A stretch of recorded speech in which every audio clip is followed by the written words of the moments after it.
138 Islamic leaders, imams, and scholars issued a letter recently.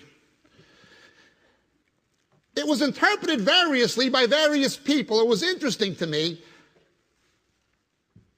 how Christians who were from Muslim backgrounds interpreted it. Dr. Patrick Sukedo of Barnabas Trust, Walid Shubat,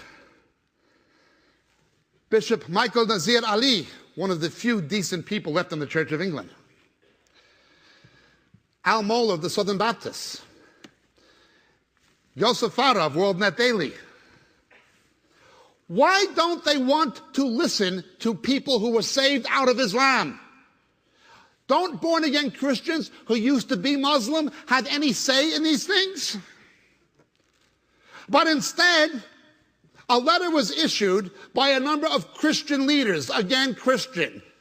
Roman Catholic, yes. Eastern Orthodox, yes. Liberal Protestant, absolutely. But a number of people who say they were born again, representing such institutions as Biola, here in LA, the National Association of Evangelicals, Wheaton College, Evangelical Theological Seminary, Tyndale Seminary, Youth with a Mission, Richard Moo of Fuller Theological Cemetery, a seminary, Young Yi Chow,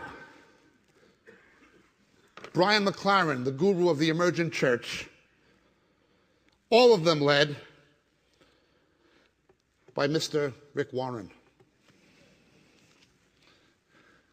I only state facts.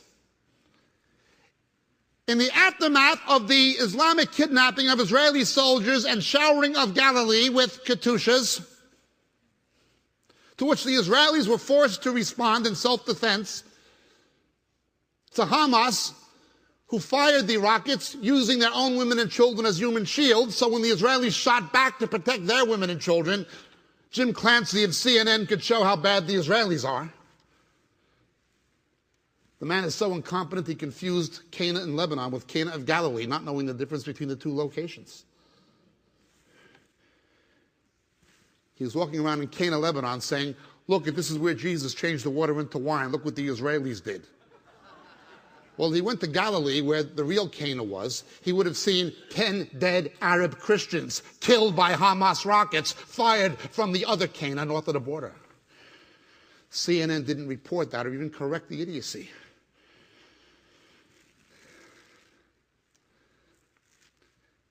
Two weeks later, Mr. Warren went to Syria, who in partnership with Ahmadinejad and Iran supplied the Qesem and Katyusha rockets to attack Israel and to carry on their campaign of extermination of the Christians in Lebanon that Bridget explained last night. And he sang the praises of Syria. Forget about Christianity for one moment. Just go on a human rights website.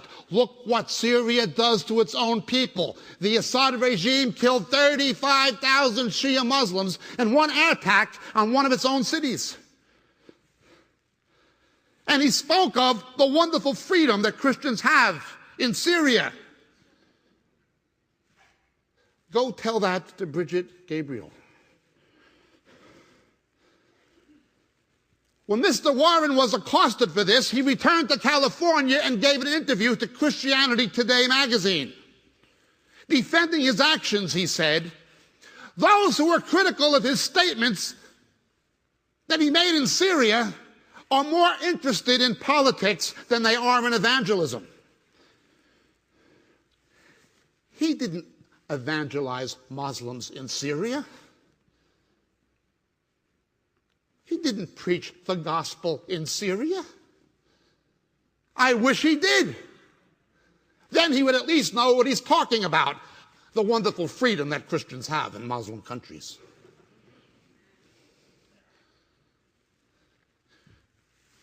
This is a man people are following? He has a global peace plan, a global peace plan. Now, God has a peace plan. We read about it in Isaiah 52, Ishayahu Hanavi. Nunbet, and we read about it in Ephesians 6. How lovely on the mountain are the feet of him who brings good news. Ephesians 6, shod your feet with the shoes of the gospel of peace. God's peace plan is people being saved. It's evangelism. It's people being born again and becoming disciples of Jesus. That's God's peace plan.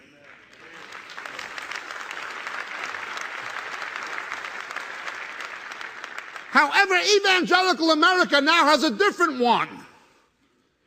It's an acronym, PEACE. The P, partnering with churches that are into the purpose-driven agenda.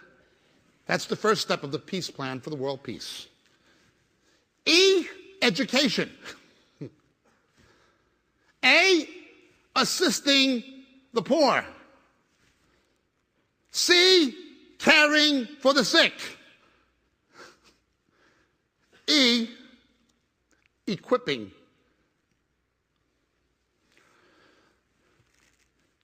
Given the fact he's got two E's, shouldn't at least one of them be evangelism?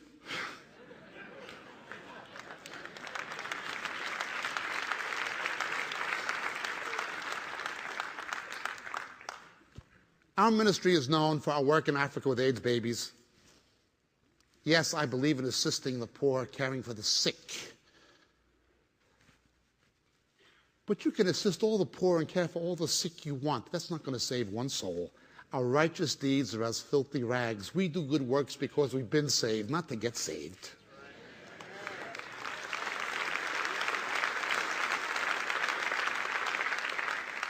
That's the righteousness of Jesus. It's not our own.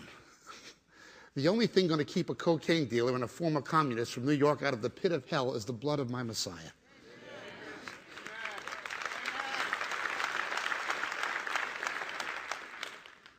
God has his peace plan. Rick Warren has his. The question is, which one do you want to believe? You can't believe both. 2 weeks ago, and I speak now as an evangelist to the Jews. I've been an evangelist to Jews over 30 years. He spoke to the Union of Reformed Synagogues, the Rabbis' Convention, telling them how to grow bigger synagogues using the purpose-driven agenda based on marketing psychology and what amounts to New Age. I want to see Jews born again and follow their Messiah. Paul said, my heart's desire is that they would be saved. I don't want them to go into a synagogue that rejects their own Messiah and puts them onto a road to eternal perdition and separation from the God of their fathers.